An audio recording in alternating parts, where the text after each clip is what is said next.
Good evening. I am Evelyn. I am an alcoholic.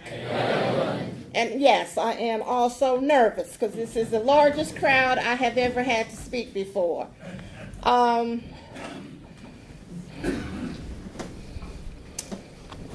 name, yes, he had it spelled wrong, but I was trying to be really humble about it. I sat there and I said, now, Lord, HP, he spelled my name wrong.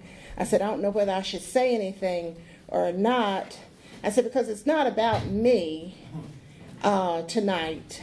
And then later on, he told me, well, do you mind being recorded tonight? I said, recorded? I've never been recorded. So I said, well, now, my brain got it. I said, now, if they put my name wrong on, on there, how would that look? So I said, well, you know what? You spelled my name wrong, So I am really grateful to be here tonight. When he asked me, I work as a licensed practical nurse on a mental health unit, and I had gotten low census. We had a low census last Tuesday, and I had gotten told to come home early, so I was able to make that meeting that he asked me to come up and speak. So today I know that my higher power, which is God, does not make mistakes. And I see my higher power working in my life. And I do, work on my spirituality constantly. My AA anniversary is April 21st, 1994. I have not had to pick up a drink or a drug since that moment. I was born in Ashley Chapel, Chapeltown, Rockingham, Richmond County. I was number 5 out of 9 children. So we were very poor. My mother, she was illiterate until she became an adult, and she did the best she could, given her circumstances. She was, her mother died when she was 13 years old, so her older siblings had to finish raising her. So when I came along, my grandparents were deceased. So being number 5, all of us 5 children would sleep in the same bed. There was a 2-bedroom house and a kitchen and an outside toilet. So I remember very vividly those days because I stayed there from the time I was born till I was 4 years old. And when I was 4, my mother asked me, she said, well, before she asked me, my father and my mother were not legally married. He was married to some other woman. And I think, when I saw that guy dressed up, I said, dag, I knew it. I knew that there was going to be some costumes tonight. I said I should have came with a long blonde wig and some blue contacts, because I always thought if I would have been born white with blonde hair and blue eyes, it would have been all right. But, Alcoholics Anonymous have helped me to realize that it doesn't matter, what color you are, we all have issues. And but anyway, when I was 4 years old, my father, he took me to the North Yard to meet my stepmother. And she was real nice. And I think she was still teaching school. She had, a bachelor's degree, and she was a school teacher. But when I went to live with her, she was much older. My father was 30 years older than my mother. So I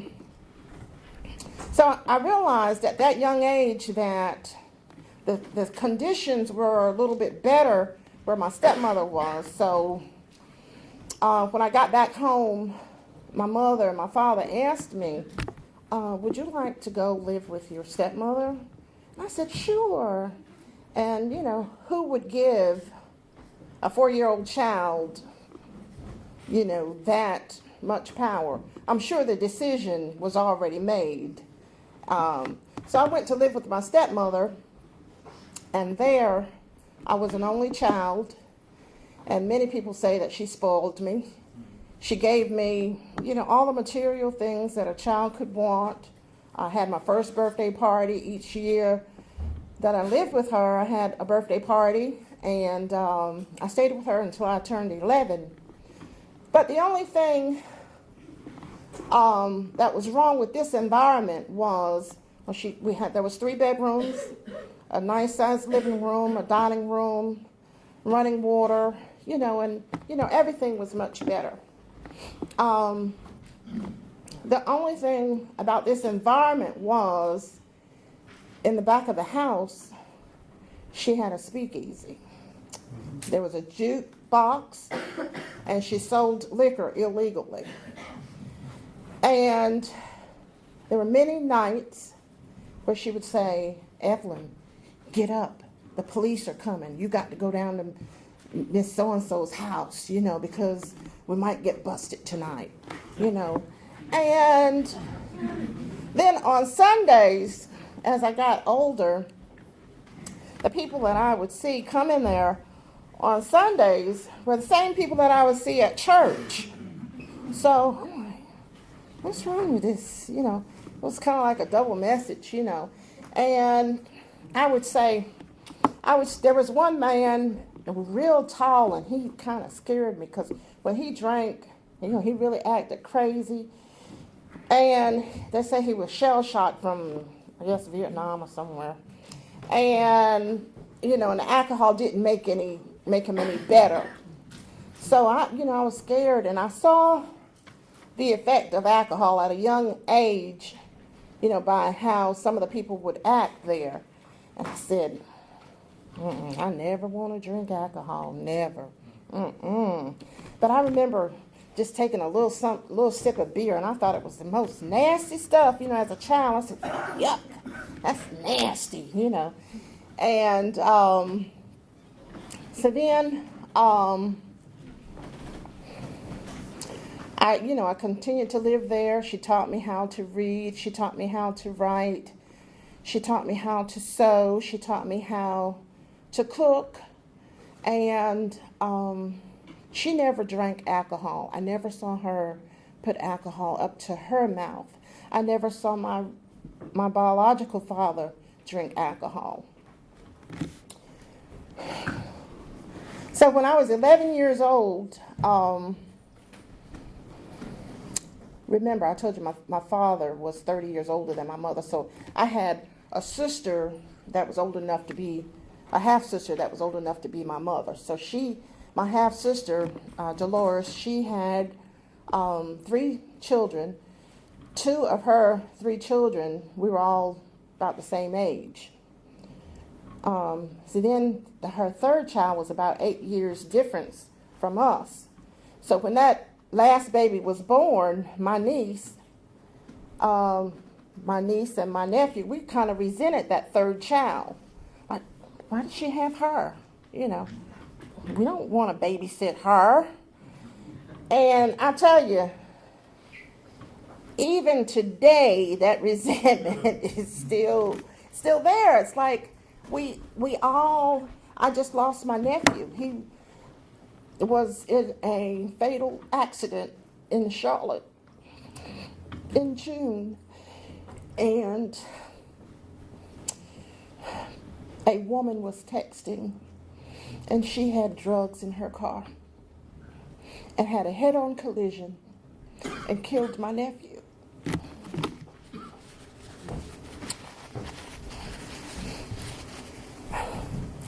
Unfortunately,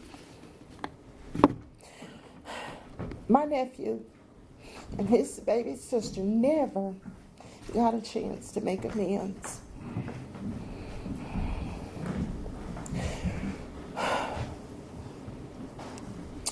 But you know what?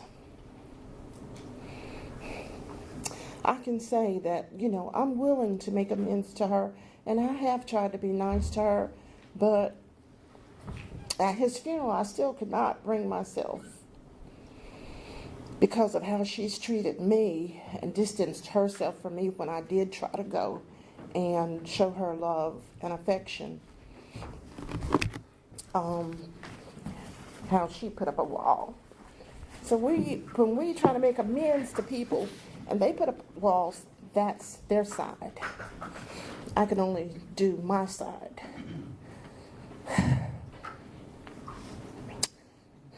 So, when I was 11 years old, my niece that's a year older than me, we were in the backyard of my stepmother's house. And I told my sister, I said, Deborah and I didn't want to babysit Shirley. And so my sister confronted Deborah about it, and she slapped me. I was the type of person, I was very nonviolent, didn't like to fight.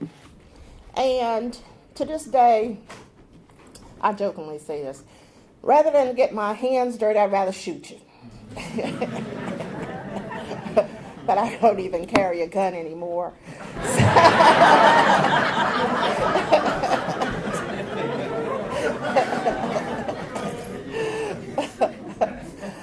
Oh boy, I'll tell you. And I did, it's funny because a couple of years ago I went on the range and I qualified to get my permit to carry the weapon, concealed weapon. But I prayed about it, and I know that I do have a little temper. So I said, I better not do that. I better not get a legal weapon today, I had to take an honest inventory.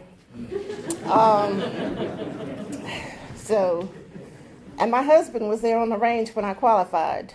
So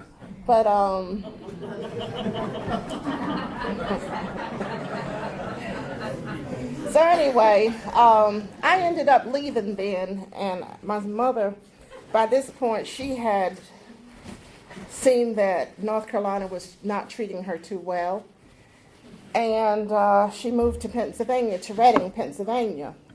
And she met a man up there that fell in love with her and took her and accepted all 8 of her children. And they are together today. They are still together. It's been about 40 years. See, because I had issues with my mother because she had 9 children and only 3 of us supposedly had the same father. And you know what, you guys, I'm going to be honest with y'all. I think I'm crying because I didn't take my antidepressant today.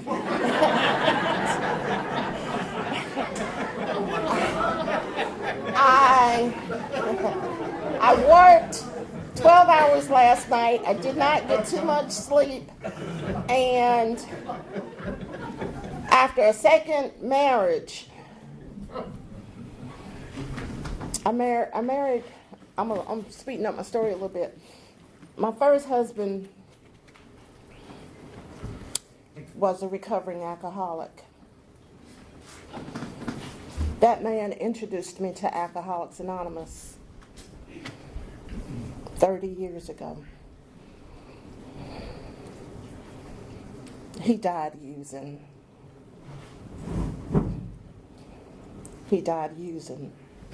Drinking alcohol. That's one thing that keeps it green for me today. Because I had 3 beautiful children from this man. Today, I have my son is the oldest. He has his own barbershop in Hamlet. The next one is a registered nurse, and my youngest daughter is a cosmetologist. And I give that all to Alcoholics Anonymous. But my first marriage was very, very rocky. I was young.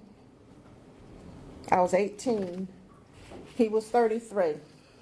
I went half the age of, my mother's, my father was 30 years older than my mother.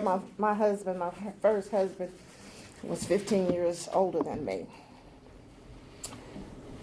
When he was not drinking and drugging, very loyal. He took care of me the 4.5 years we were married. I didn't have to work. He went to work every day. He would order a quart of a steer, have it cut, put in the freezer. But because he stopped going to meetings, he relapsed and went back to drinking. So when he died 16 years ago, we were already separated and divorced, and I got a phone call from the coroner's office. At that time, I was a Copeland, and the coroner said, Mrs. Copeland, I have some bad news. Your husband was found in his apartment dead. He had been there for 4 days before anybody found him. He said, because of the odors, we do not suggest an open casket funeral. So when you can get here, as soon as you can, you will be permitted to look at the body, and then he will be cremated. And you can decide if your children want to see him before he's cremated. We had been to Pennsylvania and seen him 6 months prior to his death. When my son, at that time he was 16 years old, when he came out from seeing his father, he said, Mama, he said, Daddy does not look good. He's lost so much weight. And he had his girlfriend with him, and he just sobbed in her arms. So then 6 months later, we got the phone call.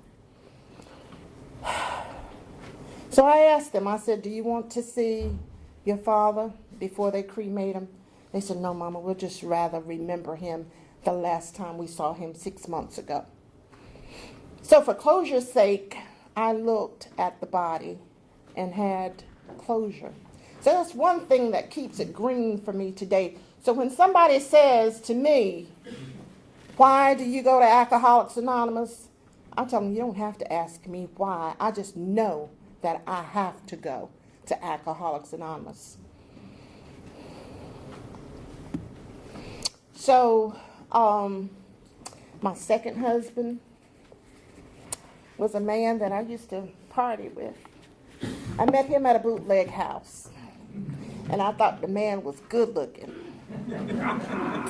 And I told my girlfriend, I said, you know anything about him? And so then some years later, we dated, messed around a little bit, when I was out there. And then, I had got clean and sober. And I tell you, just because we're clean and sober don't mean all that the sanity has been restored, because we still do some things that are a little insane. So I asked this man, I called up a mutual friend of ours, and I said,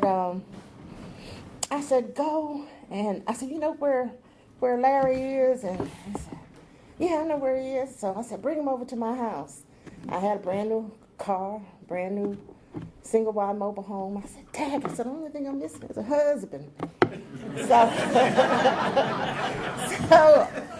So he brought him over, and I said, Larry, I said, you think you can stop drinking to have a relationship with me? Guess what the man said? He said, yeah, I can quit drinking. Who wouldn't? So he's gone to meetings with me a couple of times and everything, and we decided to get married.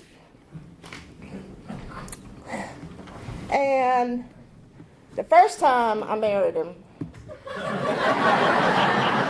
yeah, it was the first time, we went to Bennettsville.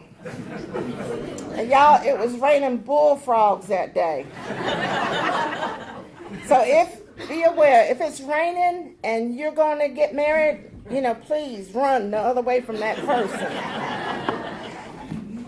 We went on in there, we got married.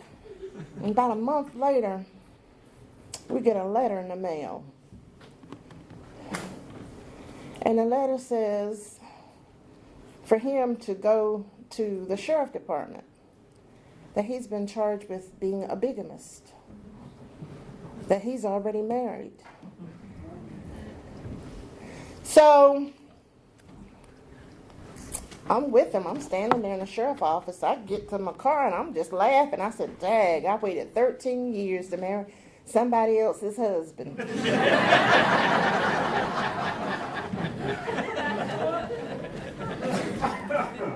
So, I already told you Larry had been drinking, right?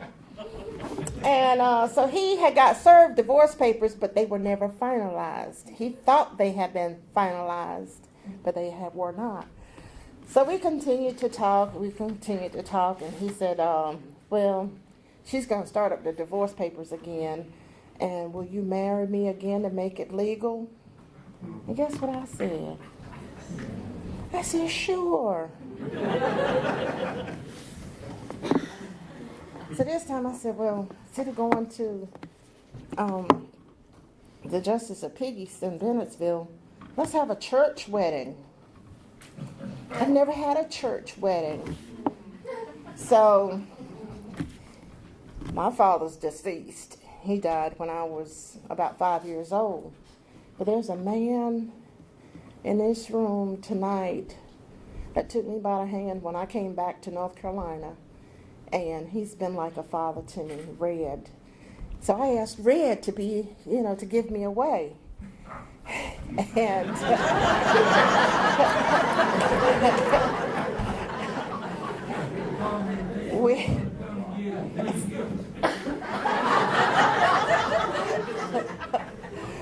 so that marriage was doomed.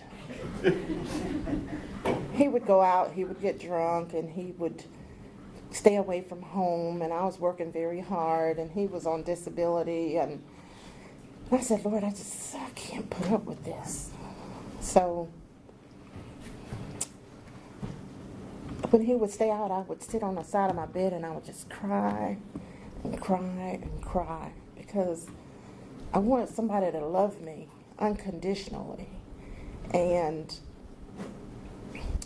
I just knew that I could not continue living with this man, because I wasn't really out of a year. I think maybe 6 months we stayed together, and I ended up divorcing him.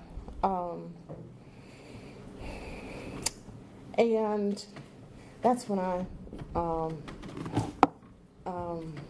the children's father died that year, so it was kind of like too much happening at the same time. And I went on the antidepressants.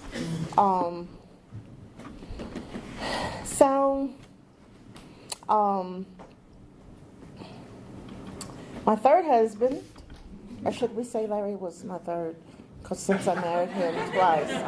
No, my third husband, we had met each other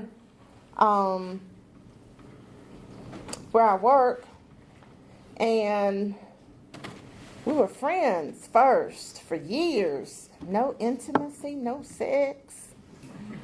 And So years later, he came to me and he said, why don't you go out with me and we'll have a beer after work? I said, a beer? I said, I don't drink. And I said, and furthermore, I know you living with some woman, and I have a boyfriend.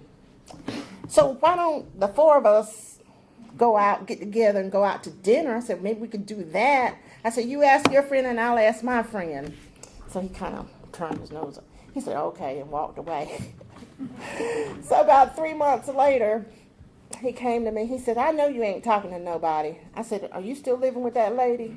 He said, no, I moved out. I said, oh, really? He said, you want to go to the beach with me the weekend? I said, let me think about it. I went home. I called my mom. I told my mama all about him and everything. And she said, well, honey, if you want to go to the beach with him, you go right ahead. So I've been with him ever since. It's been about 15 years now. We'll celebrate our 13th wedding anniversary in December. So that's about the marriages. So let me back up to the first one.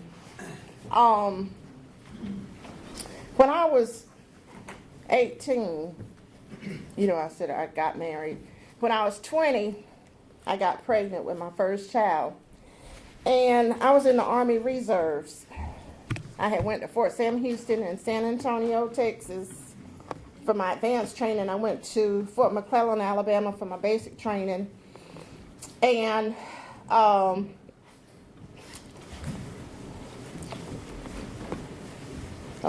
went to Fort McClellan, Alabama for my basic training.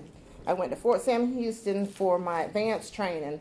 It was supposed to be a clinical specialist, but what happened was I had gotten accepted at Jarvis Christian College in Texas. So I was going to tell Uncle Sam what I wanted to do, and Uncle Sam said, no, you don't tell me, I tell you. So I wanted to relocate to Texas, and they would not let me. So somebody told me, well, just mess up on that test, and then they'll have to give you the opportunity to retake the test or to change your military occupational specialty to something else. So that's what I did. I messed up on the test, and I told them, I said, I want to go to South Carolina so I can get back home. So that's what I did. Then I went to Fort Jackson in South Carolina, and I was a clerical, went into administrative clerk down there. And then I was in the 99th Division Combat Support Hospital Unit in Lancaster, Pennsylvania. That was my reserve unit. So me and my first husband, we would go from Reading to my reserve unit, like on a Friday. We might have to report there on Saturday. So while we were there one weekend, we stayed at a nice hotel. And I said, you know what, Jimmy? I said, I had this dream. And the dream kind of went like this. I'm having some trouble with my stomach. And for the infirmities of my stomach, I need a little bit of wine. So can we go to the liquor store and get a bottle of wine? So he said, yeah, honey, we can do that. So we went to the liquor store and got a bottle of Riuniti. And that's how I started out my drinking. Bottle of Riuniti could last at my house a month, 2 months. So yeah, I started out as a social drinker. And when we split up, it felt like the end of the world. Actually, what happened was I had taken my kids from Pennsylvania to North Carolina. They were born, I was born in North Carolina. My kids were born in Pennsylvania. So I took them a couple of times by plane, looking for that geographical cure, Pennsylvania to North Carolina to Pennsylvania. So when I moved to North Carolina, to Greensboro, I started living with this man. So I told my first husband I had moved in with him, and he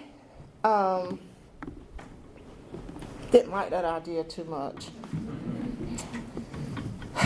So, make a long story short, I had tried to go back to Pennsylvania and try to make things work with him, and this man from North Carolina came to Pennsylvania to get me, to bring me back to North Carolina, And I told him, I got back about an hour away from Reading, and I told a man from North Carolina to take me back to Pennsylvania. And then that's when I told my husband about the man. So when I did, he told me, get the hell out my room. I don't want nothing to do with you. So I felt, poor me. I don't have my husband. I don't have this man. And I went out and I got drunk for the very, very first time. And I used whatever was before me, whatever substance was before me.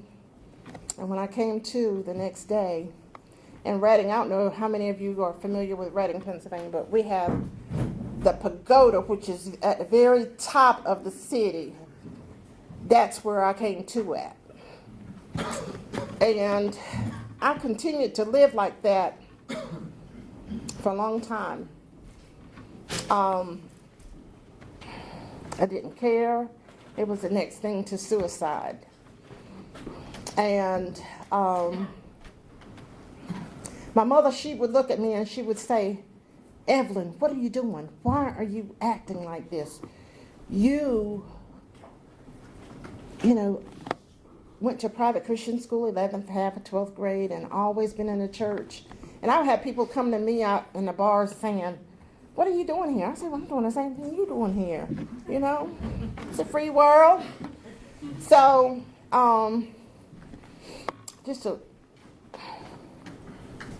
there was this guy. We had been out partying and drinking, and when we got to my house, he pulled out a switchblade. He said, if you don't do like I want you to do, I'll cut you. And I was like, oh, you just full of it. And I went on in the house, and he said, well, I'm taking a cab back in the city, because I was living out in the suburbs. And this man went back in town, and I went in town. My mother lives about 4 doors down from a bar. When I got in town, my mother said, you know what? Did you hear about Irvin? I said, what? What about Irvin? He cut a man to death last night down there at the club. I said, only by the grace of God. That could have been me, But God saw fit to leave me here so I can share my story with others. Drinking and drugging. I remember laying in the bed down the street from my mother's. I had moved into an apartment down the street from her. And there was this good-looking guy. I used to think he was so good-looking. And, by this time, me and my husband, we were history. So I took up with him, and he's laying there shooting up. He said, don't ever do this. He said, please don't ever do this. So by the grace of God, that's one of my yets, to be an IV drug user. When I moved from Pennsylvania to North Carolina, it was getting close to my birthday in September. And my mother called me. She said, Evelyn, she said, did you hear about Shuby? I said, no, Mom, what? He died with AIDS. He was bleeding all over the place when he died, they say. I said, oh, really? I said, that's a nice birthday present. Thanks, Mom.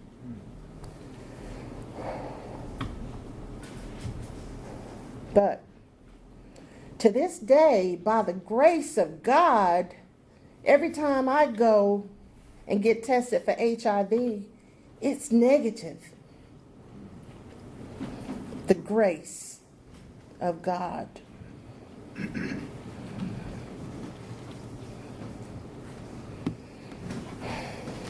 Today, I have a sponsor.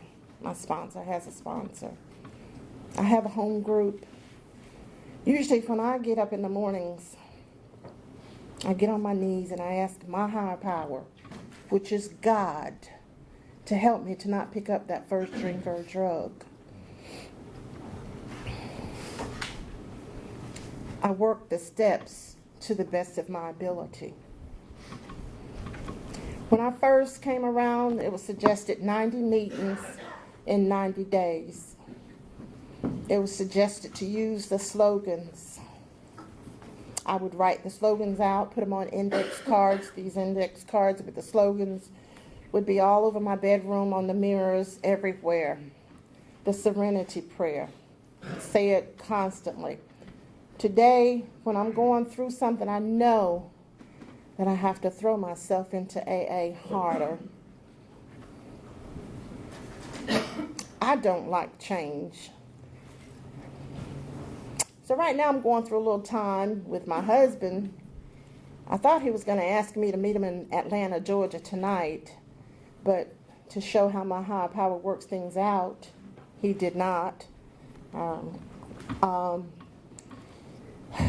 He completed his CDLs at Carolina Trucking in Raleigh, and he's trying to be a truck driver. And it's so funny because he's been out in Nebraska, Oklahoma, the Midwest, and my husband's a Rockingham boy. He don't like traveling. So I said, you wanted my support, I gave you my support. But he got to crying so much, I said, baby, won't you just come home? So I really have 4 more weeks to go, so he'll be home tomorrow. I hadn't seen him for about 3 weeks, and this is the longest in 15 years that we've been apart from each other. Somebody said, he just misses you.